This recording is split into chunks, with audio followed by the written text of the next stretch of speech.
Sementara itu, Saudara Ketua Komisi Pemberantasan Korupsi Firly Bahuri membuka acara roadshow bus KPK Jelajah Negeri Bangun Anti Korupsi di halaman kantor Gubernur Aceh.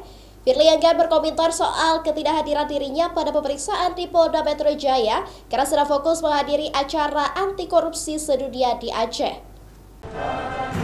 Firly Bahuri sedang berada di Banda Aceh dalam rangka kunjungan kerja sekaligus melaksanakan acara roadshow bus KPK Jelajah Negeri Bangun Anti Korupsi yang dilaksanakan di halaman kantor Gubernur Aceh Rabu pagi.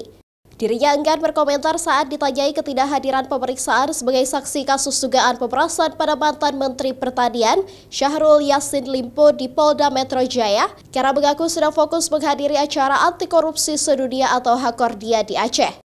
Selain itu, dalam sambutannya Firly menyampaikan akan menindak para koruptor di Indonesia agar tidak ada lagi praktik korupsi melalui berbagai strategi. Salah satunya adalah pendidikan budaya anti korupsi kepada masyarakat baik ke ASN maupun ke pelajar.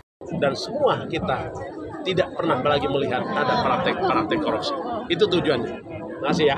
Oke Pak, izin Pak. Pemeriksaan kita di Polda Metro Itu Jaya. dulu. Diduga mangkir nih Pak. Saya datang hari ini dalam Pak. rangka Hakordia ya.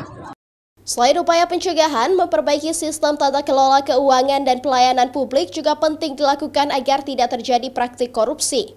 Dirinya juga meminta kepada seluruh ASN yang hadir agar tidak menghambat pelayanan publik, karena menurutnya akar permasalahan korupsi terjadi jika pelayanan publik terganggu. Nova Misdayanti, Kompas TV, Banda Aceh.